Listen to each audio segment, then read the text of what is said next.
Dahulu kala di masa keemasan Nusantara, berdiri dua kerajaan besar yang disegani, Majapahit di sebelah timur dan Sunda di sebelah barat. Majapahit dipimpin oleh Raja Muda Agung Sri Hayam Wuruk. Di balik kekuasaannya berdiri Mahapatih legendaris, Gajah Mada, sang pemersatu Nusantara. Sementara itu, di tanah Parahyangan nan sejuk, Kerajaan Sunda hidup damai dipimpin pemerintahan Prabu Linggabuana, raja bijak dan dicintai oleh rakyat.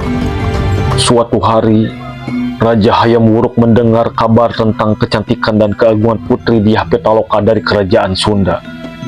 Hatinya tergugah, ia jatuh hati bahkan sebelum pernah bertemu.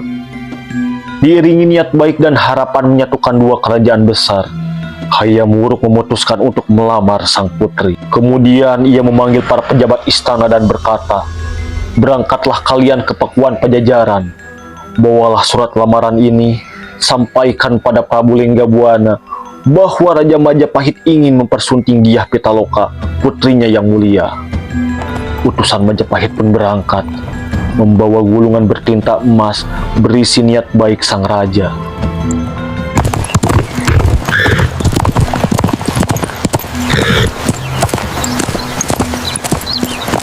Setelah menempuh jarak yang panjang, utusan dari Majapahit pun sampai di kerajaan Sunda dan memberikan surat itu kepada Prabu Linggabuana. Hayam Wuruk menyatakan keinginannya untuk persunting putri Dyah Pitaloka Citra resmi, putri tunggal dari Prabu Linggabuana. Bukan hanya karena kecantikan dan keluhuran sang putri, tapi juga sebagai simbol persatuan dua kerajaan besar. Setelah musyawarah dengan para penasehat, Prabu Linggabuana menerima lamaran tersebut dengan harapan lahirlah perdamaian abadi di antara kerajaan. Keesokan harinya rombongan agung pun disiapkan. Prabu Linggabuana mengenakan jubah perang dan ikat emas. Putri Dyah Pitaloka tampil mempesona dalam gaun pengantin Sunda berwarna emas dan sanggul melati. Prajurit berkuda dengan jubah besi dan panji kerajaan Sunda ikut mengiringi. Mereka berangkat menembus hutan dan pegunungan, menyusuri lembah dan sungai, diiringi kabut pagi dan harapan agung. Setelah perjalanan panjang, rombongan Sunda akhirnya tiba di tanah Majapahit. Namun yang mereka temui bukan pesta penyambutan, bukan iring-iringan kerajaan.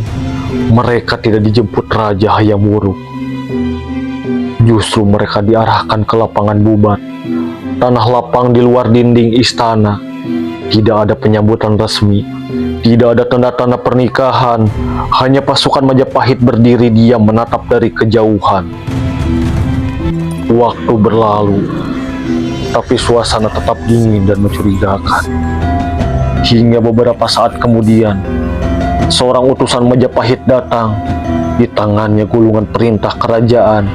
Di depan rombongan Sunda, ia membaca keras-keras isi surat itu. Perkawinan ini bukan penyatuan, tapi tanda tunduknya kerajaan Sunda kepada Majapahit. Dyah Pitaloka akan diambil sebagai tanda takluk. Prabu Linggabuana terdiam. Para prajurit Sunda menggenggam tombak dan pedangnya. Putri Dyah Pitaloka hanya menunduk. Air matanya jatuh perlahan. Dengan suara tegas, Prabu menjawab, "Kami datang sebagai tamu kehormatan, bukan untuk dihina." Namun Gajah Mada tak mundur. Ia bersikeras bahwa ini adalah bagian dari Sumpah Palapa. Tanpa peringatan, pasukan Majapahit menyerang. Pasukan Sunda yang jumlahnya jauh lebih sedikit segera membentuk pertahanan. Di tengah ladang rumput yang dulunya tenang, kini terjadi pertempuran sengit. Pedang beradu, tombak menembus dada, panah melesat dalam kabut.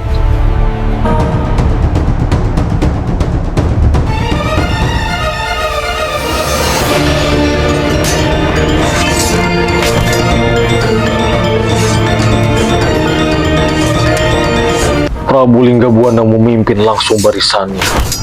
Bertempur gagah berani demi kehormatan. Namun jumlah mereka terlalu kecil. Satu persatu pasukan Sunda gugur di bawah pasukan Majapahit. Dan hingga akhirnya, sang raja sendiri Prabu Linggabuana gugur dalam kegagahan. Di tengah tubuh-tubuh yang membisu, di bawah langit kelabu, Dyah Pitaloka berlutut di samping ayahandanya. Gaun emasnya lusuh, sobek, berdebu, namun matanya tetap jernih dan teguh. Ia tahu ini bukan hari bahagia, ini bukan pernikahan yang dijanjikan, ini adalah penghinaan. Dan ia pun memilih jalan leluhur, lebih baik mati dalam kehormatan daripada hidup dalam tunduk. She chose to die for honor, not as a queen consort, but as the last symbol of Sunda's glory.